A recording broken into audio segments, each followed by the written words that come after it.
وہی ہے مرکز کعبہ، وہی ہے راہ بتکانہ، جہاں دیوانے دو مل کر صنم کی بات کرتے ہیں۔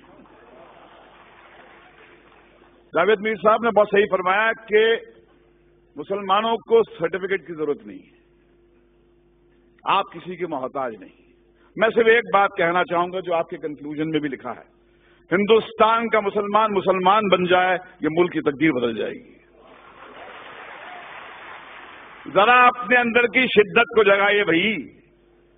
مجھے ایک بات سمجھ میں آئی ہے جتنا میں نے اسلام کے بارے میں پڑھا ہے کہ ڈرا ہوا آدمی مسلمان نہیں ہو سکتا، کیونکہ جہاں ڈر ہے وہاں اسلام نہیں ہے، جہاں اسلام ہے وہاں ڈر نہیں۔ جیسے جہاں اندھیرا ہوتا ہے وہاں روشنی ہوتی ہے، جہاں روشنی ہوتی ہے وہاں اندھیرا نہیں ہوتا۔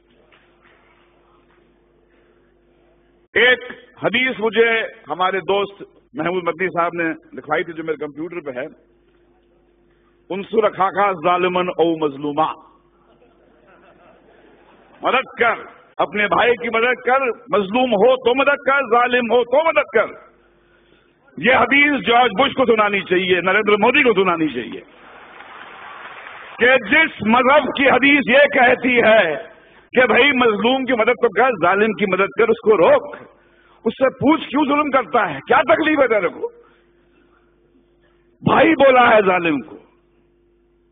اب ایسے مذہب میں ٹالرنس نہیں ہے تو اور کیا ہے؟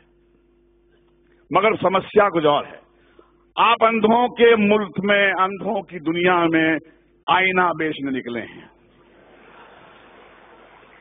دنیا کا سب سے بڑا دہشت گرد وائٹ ہاؤس میں رہتا ہے، افغانستان کی پہاڑیوں میں نہیں رہتا ہے، اور یہ پورے دنیا کی حکومتیں، یہ 6 بلین لوگ، ان کی جرت نہیں ہوتی ہے کہ جا کے اس جارج بش کو ٹیررسٹ کر کے اس کو پھانسی پہ کے تختے پہ لے جائے۔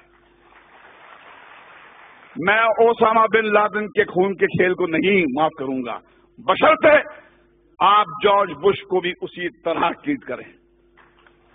ایک طرفہ بات نہیں ہو سکتی ہے۔ اسٹیٹ ٹیررزم کا آپ کنڈون کریں گے اور ان کو کہیں گے ٹیررسٹ، جیسے کسی نے فرمایا تھا مولانا دریا والی صاحب نے کہ بھیا کہ آپ نے بام بلاسٹ کے جو ایکیوز کو تو ٹیلی ویژن پہ چیخ کے اناؤنس کر دیا کہ ہاں یہ صاحب ان کو یہ سزا دی گئی ہے، مگر بابری مسجد جب شہید ہوئی اس کے بعد میں 1000 لوگ تو یہاں مرے تھے، ان کا کیا؟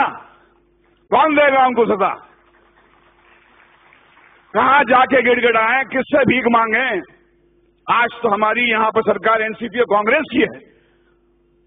کیا ہوا شری کرشن کمیشن رپورٹ کا؟ جو سماج انصاف نہیں دے سکتا وہ ٹیررزم سے مکت نہیں ہو سکتا۔ اگر آپ کو ٹیررزم سے مکت ہونا ہے تو انصاف دینا پڑے گا آپ کو، اور اگر آپ نے اپنے پولیس اسٹیشنز کو ٹارچر چیمبرز بنا دیا، وہاں پر معصوم کو لے جا کے مارو گے، پیٹو گے، ذلیل کرو گے، تو ٹیررزم بڑھے گا۔ ہمیں ایک ہی بات کرنی چاہیے، وہ یہ ہے کہ ہمارے اندر وہ جرت ہونی چاہیے۔ حدیث آپ کی ہے، رسول اللہ نے فرمایا تھا کہ سب سے بڑا جہاد کیا ہے؟ ظالم بادشاہ کو اپنا صحیح چہرہ دکھانا۔ ظالم بادشاہ کو کہو کہ تم کتنے بدصورت ہو، ان سے کہو کہ یہ کیا دو طرفی بات ہو رہی ہے، جب چاہے آپ نے کھڑا کر دیا ہم کو گھرے میں۔ اور دیکھیے جارج بش بھی کہتا ہے کہ اسلام تو مذہب پیس کا ہے، ٹالرنس کا ہے، مگر فیکٹ یہ ہے کہ جہاں داڑھی والا نظر آتا ہے آپ بولتے ٹیررسٹ ہے۔ یہ لڑائی اس سیمینار سے ختم نہیں ہونے والی ہے، یہ بہت لمبی لڑائی ہے، وہ دور آ گیا ہے۔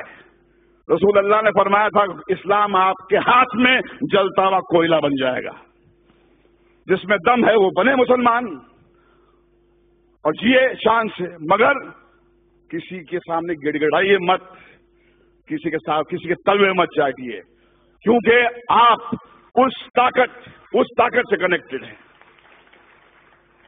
یہ ملک آپ کا ہے، اس میں آپ کے پرکھوں کا خون ہے، جو آپ کو کہتا ہے، آپ کو نیچا دکھاتا ہے، باہر نکل یہاں سے، یہ آپ کا ملک ہے،